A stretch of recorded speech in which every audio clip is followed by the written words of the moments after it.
Bonjour, Fabien Expili, votre professeur de ressources humaines chez DigiSchool. Nous allons aujourd'hui voir la première partie du cours sur la logique de compétences.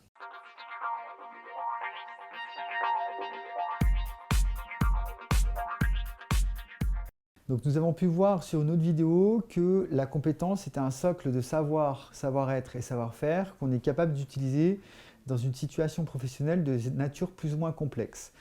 Il faut savoir que la compétence a été développée et travaillée par beaucoup de scientifiques, comme Cleland par exemple en 1973, qui a été le premier à utiliser le terme compétence.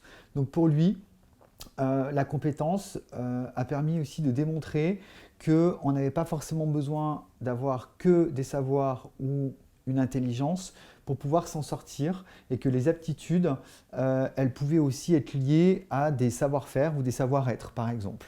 Donc on a 4 grandes périodes clés dans la logique de compétences. La première, c'est dans les années 80 où la compétence a été introduite dans un rapport entre la formation et l'emploi. Donc la formation s'est beaucoup développée.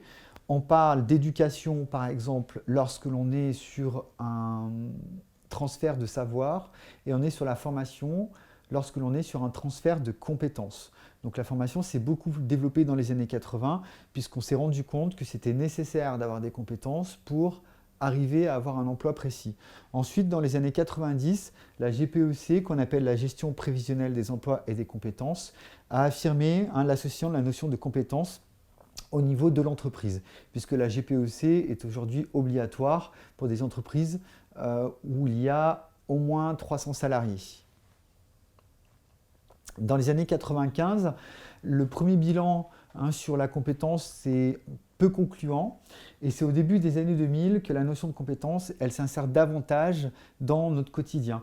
Donc par exemple, en 2002, janvier 2002, vous avez une loi qui a permis de mettre en avant la compétence avec par exemple l'arrivée de la VAE, la validation des acquis de l'expérience.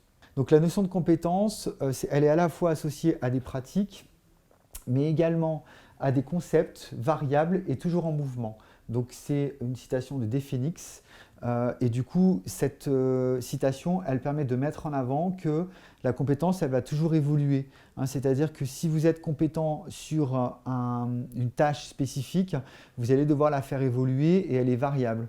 On peut très bien arriver à réaliser une tâche une journée, pas forcément arriver le lendemain parce qu'à un moment donné, on n'est pas forcément dans un savoir-être qui est très très simple. Et du coup, il faut arriver à voir comment cette compétence, aujourd'hui, elle peut être durable dans le temps. J'espère que cette vidéo vous aura été utile. N'hésitez pas à aller voir les autres sur le même thème sur notre site internet et à télécharger les fiches de cours correspondantes. À bientôt chez DigiSchool.